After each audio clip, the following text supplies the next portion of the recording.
to the capital city, so perhaps that's why I was chosen to be given the map. Or perhaps it was because the place where I worked meant that I wasn't just some other jerk. Either way though, there it was one day after lunch, a map in an envelope there with a bunch of mail and other stuff there in my desk, with my name in old cursive, no return address. The map of the capital city was clear, and a dot marked the spot where it said you are here. But an X marked another spot down a few blocks. So I took out my notebook and I took a walk. Of course there was nothing for me to expect, but I write for the paper, so I go where I'm led. And this it led me to a boarded up space between a convenience store and a foot massage place. With my pocketed notebook, my flashlight in my teeth, I stooped to the ground and I crawled underneath, down into the dark till it swallowed me up. I crawled downwards and downwards towards I didn't know what. Fell after what felt like a mile, maybe more. The ground opened up into a vast marble floor and a vast marble ceiling arched high and away, far up in the shadow where the real world lay. And there in the middle of the vast marble floor was a thing unlike anything I'd seen before. A rotating, spiraling mist made of light that had something like wings made of something like eyes. And it knew I was there, because how could it not? And as it read my mind, I tasted its thoughts, and I felt every mask that I ever wore drop. And I knew in that instant I was looking at God.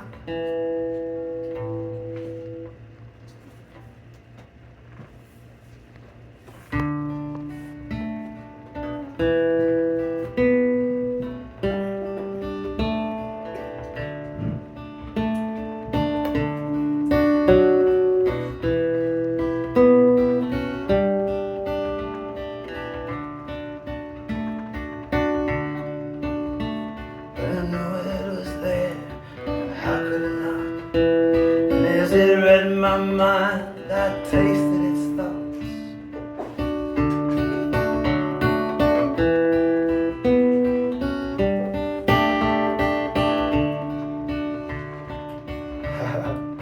This may have to be a 1 sec. It's not like it's so new, but it's kind of complicated.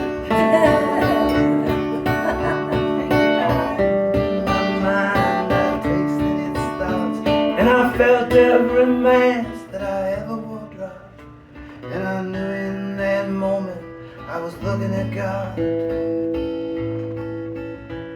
But not the God I'd read about or had been taught, not some almighty, vengeful, beneficent God.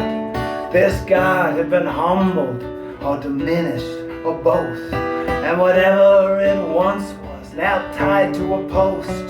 And as it read my mind, or whatever it's called, it told me of how they'd locked it in a vault. It had come from a place far over the waves, and before that a place that did not have a name.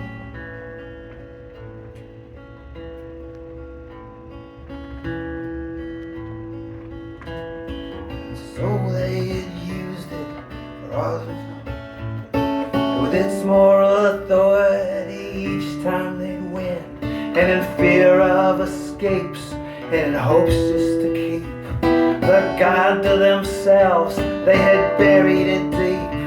Still they feared it less than just some common ghost, and whatever it once was now tied to a post. Then came the letter, then I arrived, looking down on the ground at the rope loosely tied.